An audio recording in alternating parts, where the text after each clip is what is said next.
Hello bachcho, let's read this question. This question says light passes from air into flint glass with index of refraction n. The angle of incidence must the light have for the components of its velocity perpendicular to the interface to remain same in both medium is. तो हमें इस question में क्या पूछा गया है कि एक लाइट है जो कि एयर से ग्लास में फ्लिंट ग्लास में जो है पास हो रही है, जिसका कि रिफ्रैक्टिव इंडेक्स है एन। तो द एंगल ऑफ हमें वो एंगल ऑफ इंसिडेंस फाइंड करना है जिसके लिए कि जो परपेंडिकुलर कंपोनेंट ऑफ वेलोसिटी है दोनों मीडियम में वो सेम होनी चाहिए। तो इस क्वेश्चन का जो की कॉन्सेप्ट है वो है रिफ्रैक्शन।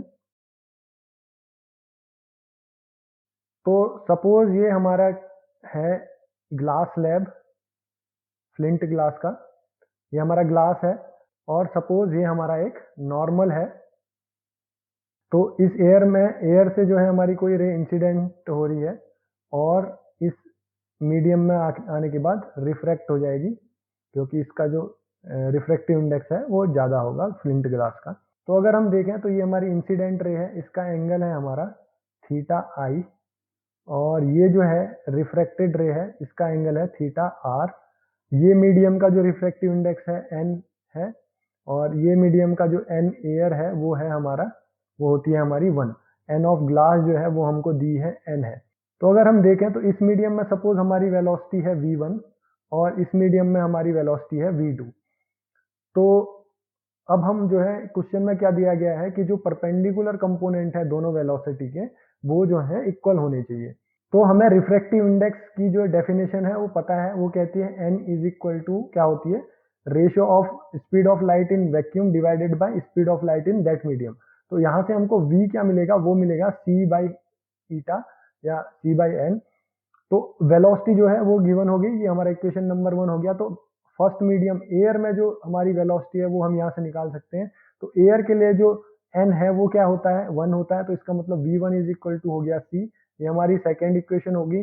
सिमिलरली अगर हम देखें तो v2 जो सेकेंड मीडियम में ग्लास में जो वेलोसिटी होगी लाइट की वो होगी c divided by n2 which will be equal to c divided by n। इसका मतलब क्या हो गया, ये हमारी थर्ड इक्वेशन हो गई, क्योंकि जो ग्लास का जो रिफ्रैक्टिव इंडेक्स है वो हमें गिवन है n है। अब हमें ये भी पता है यूजिंग स्नेल्स लॉ,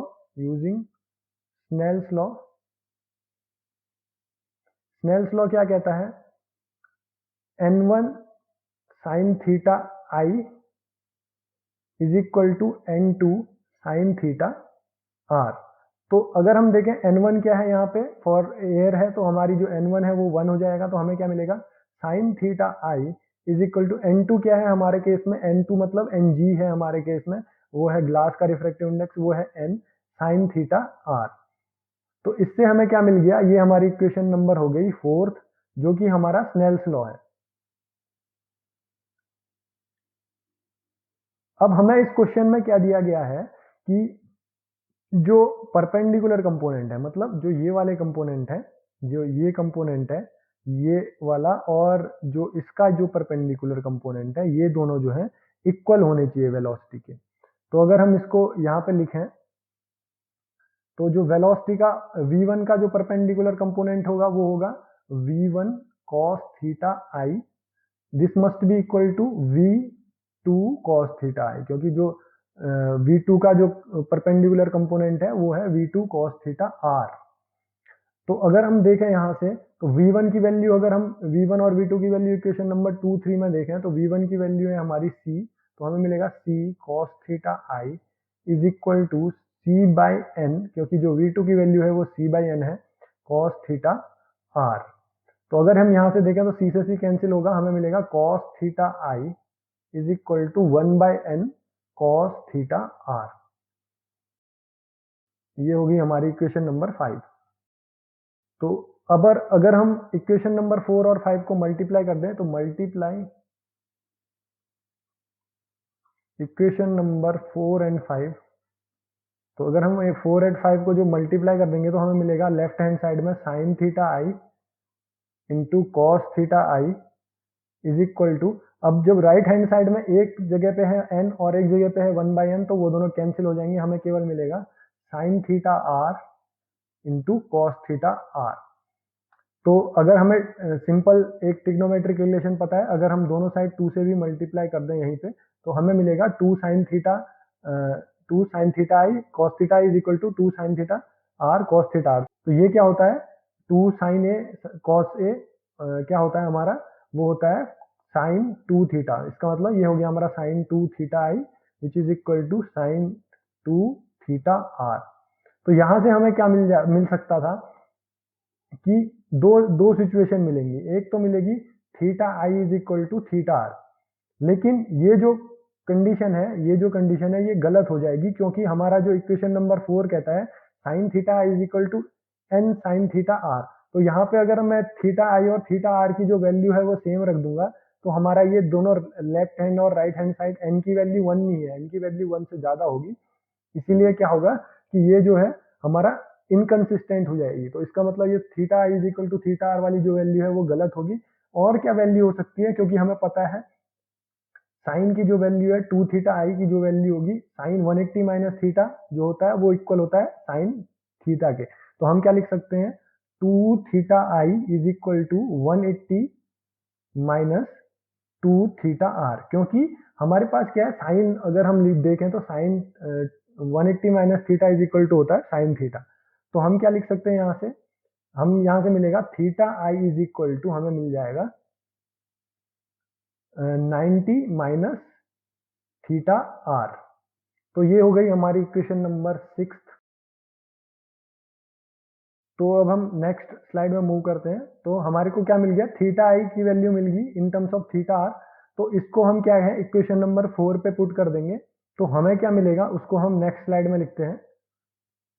तो हमें मिलेगा, हमारे पास क्या है sine theta i, Snell's law से sine theta i is equal to था एन साइन थीटा आर, और थीटा आई की जो वैल्यू आई है वो आई है हमारे पास 90 माइनस थीटा आर। तो अगर हम यहां से थीटा आर की वैल्यू कैलकुलेट करें तो वो आएगी 90 माइनस थीटा आई, क्योंकि हमको आई की वैल्यू चाहिए इन टर्म्स ऑफ मतलब इंसिडेंट एंगल की वैल्यू चाहिए, इसलिए हम थीटा आर की वैल्यू निकाल रहे हैं। तो अगर हम इसको यहाँ पुट करेंगे ऊपर वाली इक्वेशन में, तो हमें मिलेगा sine theta i is equal to n sine theta r की वैल्यू क्या है 90 माइनस थीटा आई, और साइन 90 माइनस थीटा होता है, क्या होता है साइन 90 माइनस थीटा होता है cos theta. So this will be N cos theta I. तो अगर हम इस कॉस थीटा आई को नीचे लिखेंगे तो हमें मिलेगा sine theta i divided by cos theta i is equal to n, which means tan theta i is equal to हमारा आया n, which means theta i is equal to tan inverse N.